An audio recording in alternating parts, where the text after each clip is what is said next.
Penyakit COVID-19 kini telah menyebar ke berbagai penjuru dunia. Beberapa negara juga melaporkan kasus infeksi pertama mereka. Ribuan sekolah diliburkan dan kantor-kantor terpaksa tutup atau melakukan pekerjaan jarak jauh.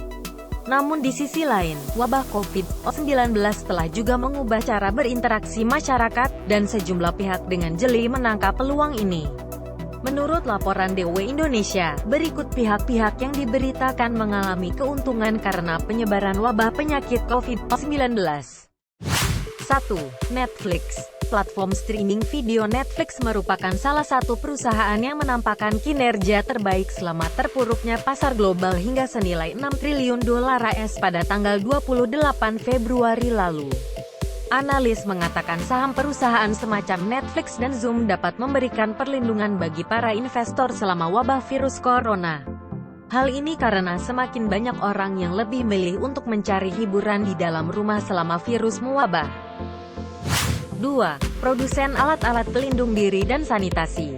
Perusahaan pembuat masker wajah, pembersih tangan dan tisu sanitasi juga mengalami lonjakan permintaan seiring dengan para pembeli yang berusaha mencari cara untuk melindungi diri mereka dari virus ini.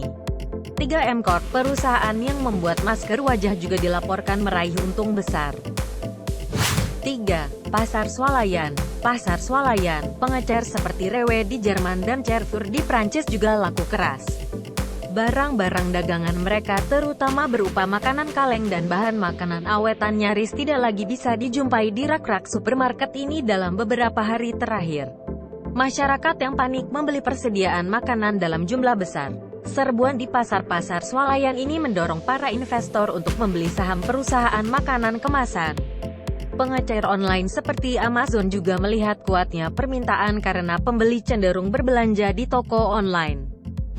4. Perusahaan jasa telekonferensi. Harga saham perusahaan startup yang menawarkan jasa telekonferensi, Zoom Video, melonjak hampir 50% sejak Februari karena investor bertaruh pada meningkatnya jumlah karyawan yang harus bekerja jarak jauh. Jumlah pengguna aktif yang memakai jasa perusahaan ini bertambah sebanyak 2,22 juta pelanggan dibandingkan dengan jumlah pelanggan selama tahun 2019, kata analis dari Bernstein Research. Perusahaan perangkat lunak asal Jerman, TeamViewer, juga mengalami kenaikan jumlah permintaan pelanggan baru, utamanya dari China yang menjadi tempat awal penyebaran wabah COVID-19. Harga saham perusahaan yang diperdagangkan di Bursa Frankfurt, Jerman, ini melonjak dalam beberapa hari terakhir. 5. Perusahaan olahraga. Perusahaan startup di bidang kebugaran seperti Peloton Interaktif yang selama ini dikenal membuat sepeda statis kini menawarkan kelas-kelas kebugaran secara online. Harga saham Peloton Interaktif juga terlihat mengalami kenaikan. Para peminat olahraga di pusat-pusat kebugaran kini berusaha berolahraga di rumah untuk menghindari terinfeksi virus corona jenis baru. Mereka kini banyak yang berlangganan layanan olahraga online agar tetap bisa berlatih bersama di rumah masing-masing. Itulah 5 perusahaan yang masih bisa meraup keuntungan di tengah menyebarnya pandemi corona. Mari tetap jaga kesehatan dan patuhi himbauan petugas kesehatan.